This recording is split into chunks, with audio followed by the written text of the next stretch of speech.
بسم اللہ الرحمن الرحیم۔ السلام علیکم ورحمۃ اللہ وبرکاتہ۔ بیٹا 8th کلاس کی اردو کا ہم لیکچر لینے لگے ہیں۔ سبق نمبر 19 چل رہا ہے جس کا عنوان ہے اپنا پرچم ایک۔ یہ نظم ہے، اس کے پہلے بند کی تشریح پچھلے لیکچر میں ہو چکی تھی اور دوسرے بند کی تشریح آپ نے کرنی تھی۔ امید ہے وہ تشریح آپ نے کر لی ہوگی اپنی طرف سے۔ اب ہم جاتے ہیں تیسرے اور آخری بند کی طرف، اس کی تشریح اب ہم کرتے ہیں۔ اکثر بچوں کو یہ پریشانی کا سامنا رہتا ہے کہ تشریح کے اندر انہیں پریشانی ہوتی ہے کہ ہم تشریح کیسے کریں۔ تو میں یہ دوبارہ دہرا دیتا ہوں کہ بھئی صرف کہنے سے، صرف باتیں کرنے سے کوئی کام ہمیں نہیں آتا۔ ہمیں وہ کام کرنا تبھی آئے گا جب ہم وہ کام کرنا سیکھیں گے۔ تو تشریح کرنے سے ہی آئے گی۔ ہم تشریح کریں گے تو پھر تشریح کرنا آئے گی نا۔ اگر یہ کہتے رہیں کہ ہم نہیں کر سکتے، بڑا مشکل ہے، پہلے نہیں کیا ہوا، تو یہ آگے چل کے ہمیشہ ہی مشکل ہی ہمارے لیے رہے گی۔ تو اس مشکل کو دور کرنے کا یہی طریقہ ہے کہ ہم وہ کام کرنا شروع کر دیں۔ پریکٹس ہوتی جائے گی، انشاءاللہ تشریح کرنا بھی آ جائے گا۔ تو تشریح کرنے کا طریقہ یہ ہے کہ آپ اشعار کو غور سے پڑھیں، غور سے پڑھنے کے بعد اس شاعر کا جو مقصد ہے، ان اشعار کا جو مفہوم ہے، وہ ہم اپنے الفاظ میں وضاحت کے ساتھ بیان کر دیں۔ 6-7 لائنیں اس کے اوپر لکھ دیں جو وہ مفہوم ہے۔ اردو زبان میں ہی شعر ہوتے ہیں، ان کا مفہوم سمجھنا ہمارے لیے اتنا مشکل نہیں ہوتا۔ اگر سمجھ نہیں آ رہا تو آپ ہر لفظ کا الگ الگ معنی کر لیں، یار اس لفظ کا کیا معنی ہے، اس لفظ کا کیا معنی ہے، اس لفظ کا۔ جب الفاظ کے ہم معنی کر لیں گے تو ہمیں پھر اس پوری لائن کا، پورے شعر کا معنی سمجھ میں آ جائے گا۔ جب ہمیں معنی سمجھ میں آ جائے گا بس پھر ہم نے اپنے الفاظ میں اس کو بڑھا کر لکھنا ہے، اس میں اضافہ کرنا ہے۔ تو یہ کام ہم نے کرنا ہے انشاءاللہ۔ امید ہے کہ اس سے آسانی پیدا ہو جائے گی۔ دیکھیں بند نمبر 2 کی تشریح انشاءاللہ آپ نے کر لی ہوگی۔ اب تشریح بند نمبر 3۔ پہلے بند کو غور سے پڑھتے ہیں۔ نوبت باجے ڈم ڈم ڈم، تیز قدم تیز قدم، پیار کا دریا ایک ہمارا، پیاس کی شبنم ایک ہے، اپنا پرچم ایک، اپنا قائد اعظم ایک ہے۔ اس میں پہلا شعر ہے نوبت باجے ڈم ڈم ڈم، تیز قدم تیز قدم۔ یہ اصل میں اشارہ ہے کہ دیہاتوں کے اندر اور گاؤں میں جب فصل کی کٹائی کا موسم آتا ہے، فصلیں تیار ہو جاتی ہیں، تو سارے گاؤں والے مل کے ایک آدمی کی فصل کو کاٹتے ہیں۔ جب وہ فصل مکمل کٹ جاتی ہے پھر وہ دوسرے آدمی کے پاس جاتے ہیں، اس کی فصل کو مکمل کاٹتے ہیں، سارے مل کے کام کرتے ہیں۔ تو وہاں یہ رواج ہوتا ہے کہ بھئی جہاں فصل کاٹنی ہو وہاں ڈھول بجایا جاتا ہے۔ تو ڈھول کی آواز سن کے سارے گاؤں والے جمع ہو جاتے ہیں اور پھر جلدی سے کام میں جت جاتے ہیں، کام شروع کر دیتے ہیں۔ اور بسا اوقات کام کے دوران ہی ڈھول بجایا جاتا ہے تاکہ لوگ جوش اور جذبے کے ساتھ اور تیزی کے ساتھ کام کرتے رہیں۔ تو یہاں یہی اشارہ ہے کہ تیز قدم کہ لوگوں ڈھول بج رہا ہے، اس لیے تم آؤ اور ملک کی ترقی میں اپنا کردار ادا کرو۔ جیسے میں نے لکھا ہے کہ لوگوں تیزی سے ترقی کی راہ پر گامزن ہو جاؤ، ملک کو ترقی کی راہ پر ڈال دو۔ تو وہاں اشارہ کیا گیا۔ دوسرا پیار کا دریا ایک ہمارا، پیاس کی شبنم ایک ہے۔ ہر چیز ہماری ایک ہے، ہر چیز ہماری سانجھی ہے۔ ہمارا ملک بھی ایک ہے، اس ملک کا جو پرچم ہے وہ بھی ایک ہے، ہمارا جو قائد اعظم ہے، ہمارا جو رہنما ہے وہ بھی ایک ہے۔ جب ہر چیز ہماری ایک ہے، ہم ہر چیز میں سانجھے ہیں، تو ہمیں ایک دوسرے کے کام آنا چاہیے، ایک دوسرے کے خلاف کچھ نہیں کرنا چاہیے، ایک دوسرے کو نقصان نہیں پہنچانا چاہیے، ایک دوسرے کو فائدہ پہنچانے کی کوشش کرنی ہے، کیونکہ ہر چیز میں ہم سانجھے ہیں۔ اگر ہم دوسرے کو نقصان پہنچائیں گے تو سمجھیں ہم اپنے مقصد کو، اپنے ملک کو نقصان پہنچا رہے ہیں۔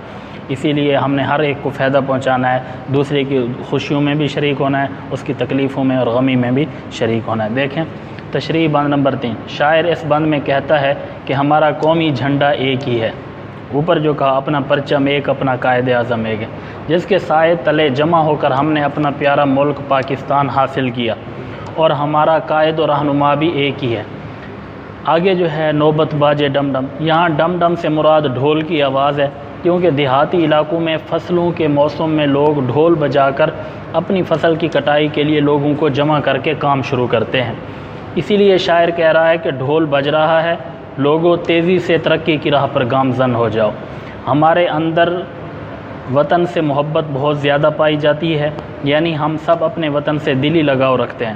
ہمارا پرچم بھی ایک ہے اور ہمارا قائد بھی ایک، لہٰذا جب ہم ہر چیز میں سانجھے ہیں تو ہمیں مل جل کر رہنا چاہیے، ایک دوسرے کے کام آنا چاہیے۔ اس میں آپ اضافہ بھی کر سکتے ہیں، تشریح جتنا زیادہ ہوگی اتنا ہی اچھا ہے، اتنا ہی آپ زیادہ سیکھیں گے۔ اضافہ بھی کر سکتے ہیں بالکل کہ بھئی ہمیں ایک دوسرے کے کام آنا چاہیے، ایک دوسرے کو نقصان نہیں پہنچانا چاہیے، اس ملک کی ترقی میں اپنا کردار ادا کرنا چاہیے، ہمیں ایسے کام نہیں کرنا چاہیے جس سے ہمارا پیارا ملک بدنام ہو۔ تو یہ ہماری تشریح مکمل ہوئی۔ اب ہم آگے جو ہے نا وہ مشقی سوالات کی طرف جاتے ہیں۔ اب ہم نے جو کام کرنا ہے وہ ہے حل مشقی سوالات۔ مشق کے اندر جو سوالات ہیں وہ حل کرنے ہیں۔ اس کا طریقہ کار یہ ہے کہ سوال آپ نے اپنی کتاب سے دیکھنے ہیں، میں سوال پڑھوں گا اور جواب ہم نے یہاں لکھیں۔ دیکھیں سوال نمبر 1 ہے، نظم اپنا پرچم 1 کے مطابق درج ذیل سوالات کے مختصر جواب لکھیں۔ پہلا سوال ہے، شاعر نے کن چیزوں کو اپنے ساز اور مضراب کہا ہے؟ جواب، پہلے سوال کا جواب، شاعر نے پاکستان کے دریاؤں کو اپنے ساز اور مضراب کہا، ساز و مضراب کہا ہے۔ آگے سوال نمبر 2 ہے، پاکستان کے 4 دریاؤں کے نام لکھیں۔ جواب نمبر 2، سندھ، جہلم، چناب اور راوی۔ ویسے تو پنجاب کے اندر 5 دریائے ہیں، دریائے ستلج ہے، چونکہ نظم میں اس کا ذکر نہیں ہے تو اس لیے 4 دریاؤں کے نام ہم نے لکھے ہیں، سندھ، جہلم، چناب اور راوی۔ تیسرا سوال ہے، دھوپ اور چھاؤں ایک ہونے سے کیا مراد ہے؟ نظم کے اندر جو لفظ استعمال ہوئے ہیں کہ بھئی دھوپ اور چھاؤں ہماری ایک ہے، تو اس کا جواب یہ ہے کہ دھوپ اور چھاؤں سے مراد یہ ہے کہ ہماری کامیابیاں اور ناکامیاں سانجھی یعنی مشترک ہے۔ یہ بریکٹ میں لکھا ہے مشترک، سانجھی کا معنی۔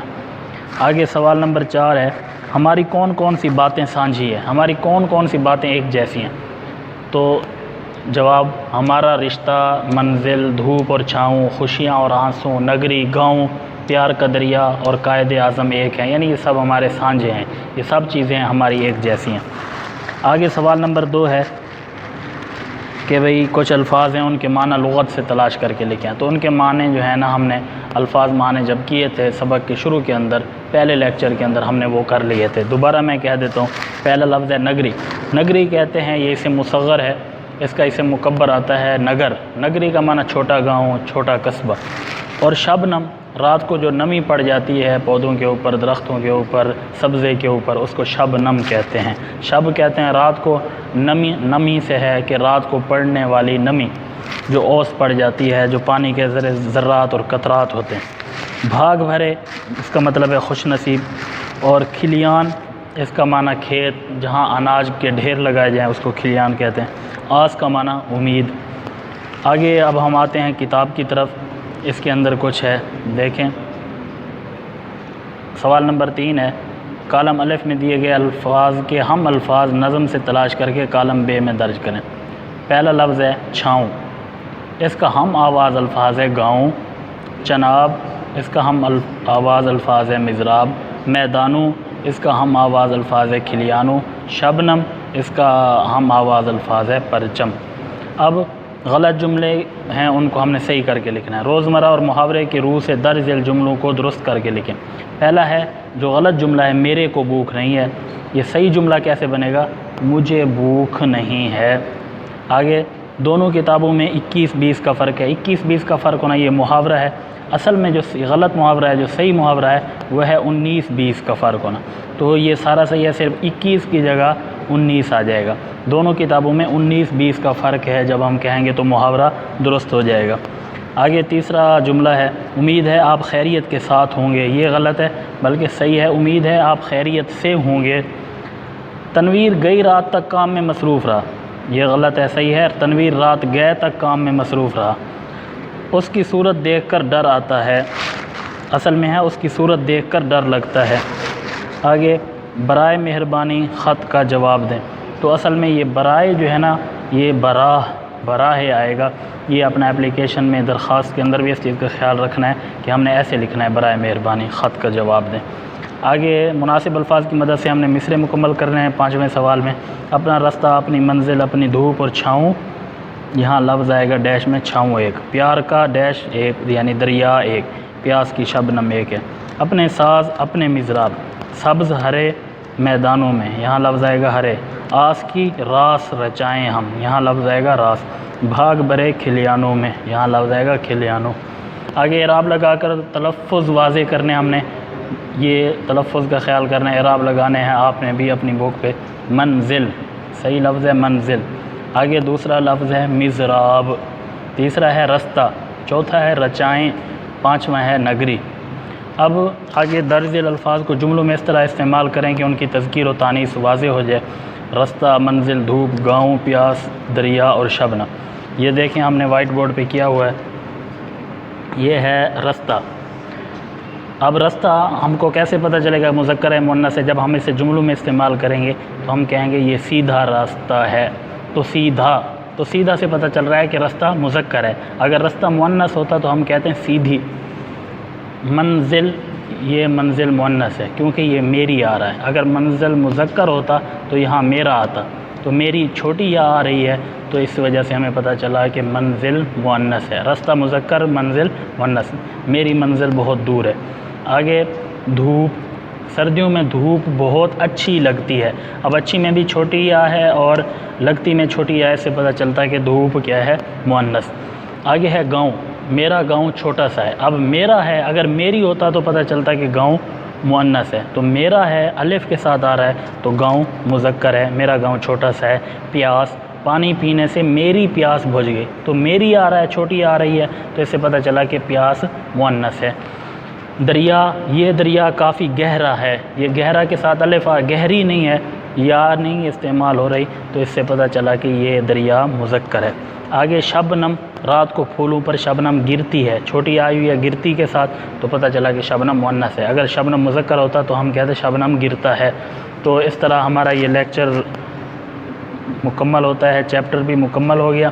اب آپ نے جو کام کرنا ہے وہ یہی کرنا ہے کہ اشعار کی تشریح، جو بند نمبر 2 کی تشریح آپ نے کرنی تھی وہ آپ نے لازمی کرنی ہے۔ اگر نہیں کی تو کر لی ہے تو بہت اچھا، اگر نہیں کی تو وہ آپ لازمی کر لیں۔ اس کے علاوہ اگر آپ کو کوئی لفظ سمجھ نہ آ رہا ہے، سمجھ نہ آئے، یا کوئی کسی قسم کا کوئی سوال ہو تو آپ وہ کر سکتے ہیں میرے پاس، جو ہے نا میں کوشش کروں گا کہ آپ کو اس کا جواب دوں۔